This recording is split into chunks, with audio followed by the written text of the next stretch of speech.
Welcome back to This Week at ISU. I'm your host, Piper Watkins. This week we have the Hawaiian Hunt, Picnic with a Purpose, and more. This Week at ISU starts right now.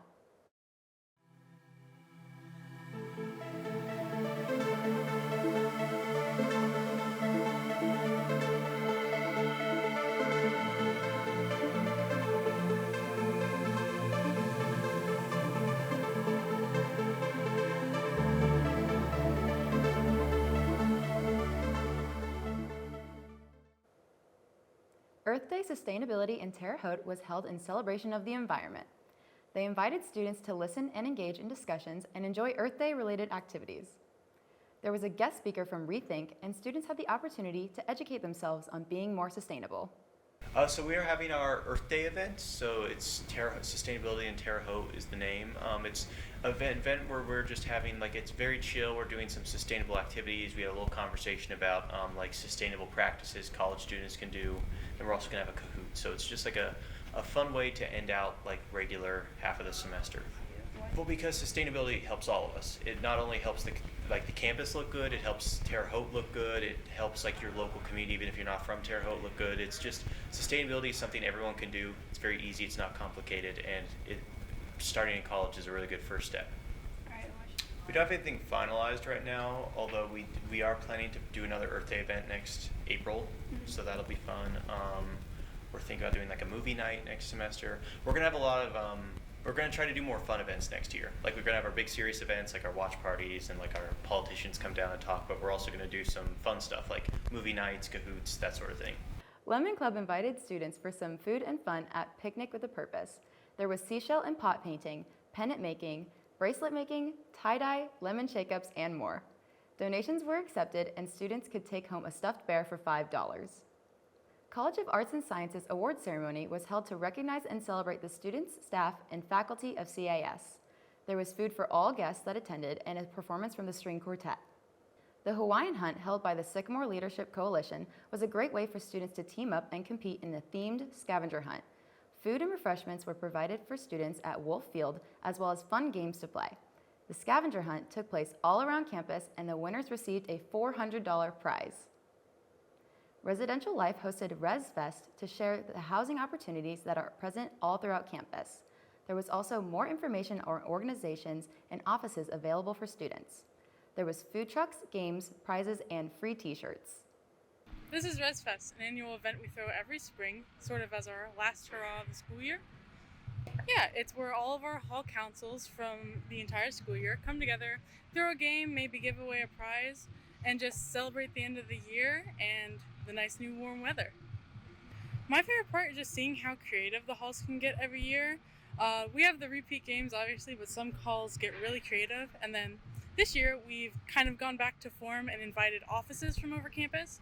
So I'm excited to see people get to learn more about all the resources on campus. I think it's important to attend to learn about the offices and then just to celebrate the work that their hall council has done all year. If you've ever been to a hall council event or an event in your hall, it was most likely thrown by hall council. So just celebrating all their hard work and showing your support is great, and it's a reason to come out. The mental health fair was held by the Student Counseling Center as a way to raise awareness for mental health and encourage students for upcoming exams. Those who attended were able to learn about helpful resources to prepare for the end of the semester. Food was provided as well as raffles and giveaways. The Department of Biology held their 17th annual Earth Day Speaker Series with Dr. Eric Schauber, Director of Research and Renewable Energy Wildlife Institute. His presentation on the Green Dilemma informed students on climate change and how it affects the planet. The Concentrate reception was an exhibition open to the public featuring art from the Department of Art and Design. Professors selected student pieces to display their work surrounding the diversity of student outcomes. Here's more about this event. This is the Concentrate exhibition, and it's the Department Concentrate show. And so the actual exhibition itself this year is a survey of all of the concentrations that we offer within the Department of Art and Design. And so that means that each professor has selected one assignment that they're really proud of. And then this is the student outcome from each of those assignments. Well, I think it gives a really good understanding of what we do in the department as a whole. Oftentimes in past years, we've only selected one concentrate to do a kind of solo show, whereas this survey gives everyone an idea of like, oh, what's going on in ceramics, what's happening in drawing, design, painting, etc. So it's there to help students understand what's available in the department and what they can learn.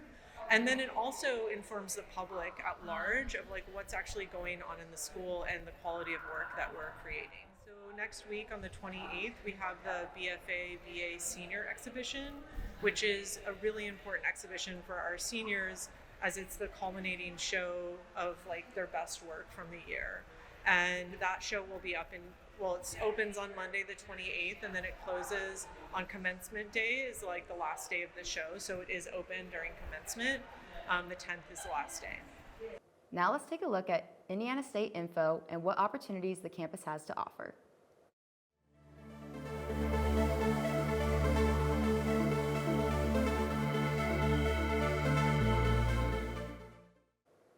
Here's Lennon Connor with Health Minute. Hey Sycamores, welcome back to Health Minute. I'm Lennon Connor. As the semester is ending and finals are around the corner, we're quick to lose motivation and energy. Here are some good tips to keep your spirit up to finish strong. For starters, set goals for yourself. There's a good chance you'll start to become overwhelmed by a large amount of workload, so managing what you focus on at a time is a good way to solve that. It's okay to take breaks whenever you need it.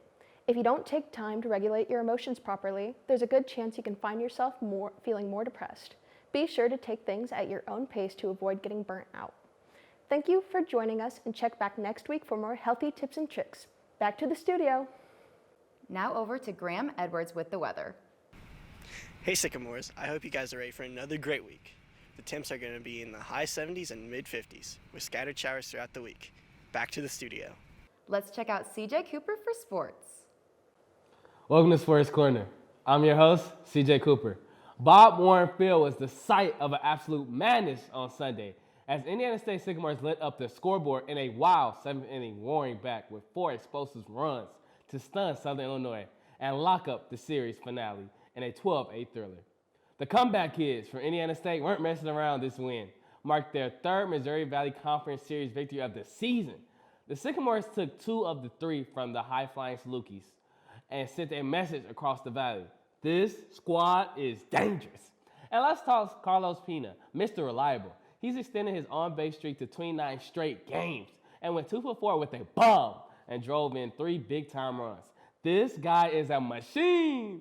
On the mound, Gavin Morris equaled ice in his veins. The senior came out of the bullpen and slammed the door, throwing 3 scoreless innings and racking up his 3rd NBC win of the year. Adding in Friday's save and this dude era in Valley play, a filthy 0.5 overall and 16.1 innings. The bats were hot all game. All 9 Sycamores recorded a hit. That right there is every single starter chipped in. The Sycamores hit the road to Bloomington Tuesday night to battle the Indiana Hoosiers. First pitch at 6 p.m. Tune in on the Big Ten or 0.5 The Legend. In track and field, Indiana State's first meet on the newly dedicated John McNichols Memorial Track Field at the Gibson Track and Field Complex ended the same way many meets in Terre Haute have, as Sycamores placed first on both the men's and women's side of the Gibson Invitational.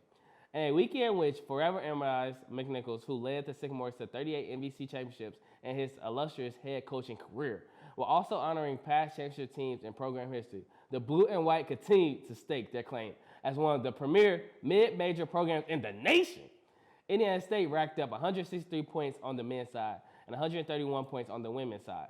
The Sycamores were 53 points ahead of the second-place men's team, Southern Illinois, while the Sycamores women finished 46 points ahead of SIU. Ooh-wee! And Wyatt Puff broke Indiana State outdoor program record in the shot put on the final day of competition, while Will Staggs and Kasey Hood Jr. broke meet records in the pole vault and 200-meter respectively. Indiana State recorded 10 event wins over the weekend. While this one was a gritty battle from the first pitch to the final out, scoreless through 3 innings, both teams were traditionally defensive blows until the Sycamores landed their first punch. In the top of the 4th with 2 outs and pressure rising, Sophia Espo laced a clutch RBI double down the line to bring home Braylee Mills and moved Hannah Welch to 3rd. Boom! Sycamores was up 1-0. Bradley came swinging right back, tying it in the 5th and taking the lead in the 6th. But Indiana State had ice in their veins. Down 2-1 in the top of the 7th, 2 outs, 1 chance left, Lauren Marsick steps up and delivers a game-tying laser to center field, while Morgan Gourich and keeping hope alive. Then cue the chaos. Indiana State scratched across the go-ahead run, flipping the script and shocking the Braves. On the mound, senior Haley Griffin, 8-7, was a force, going 6 strong innings, scattering 9 hits, allowing just 2 earned, and striking out 2. Oh, and she hit a major milestone, picking up her 100th strikeout of the season in the 2nd inning. Enter Kasey Newbanks to shut it down. The senior flamethrower faced just 4 batters in the 7th and fired 19 ice-cold pitches to notch her 2nd save of the year. With Friday wins, the Sycamores are heating up at the right time, battling with confidence, flashing clutch DNA, and showing depth on both sides of the ball. Up next, the Sycamores go for the series sweep on Saturday. Please don't miss it. Back to you in the studio. That's all the time we have this week. If you would like to get involved with Sycamore Video, or if you have any events you would like for us to cover, send us an email at isu-sycamorevideo@indstate.edu. Check us out on our Facebook page at Sycamore Video-ISU Student Media or Sycamore Video on YouTube. See you next semester, Sycamores!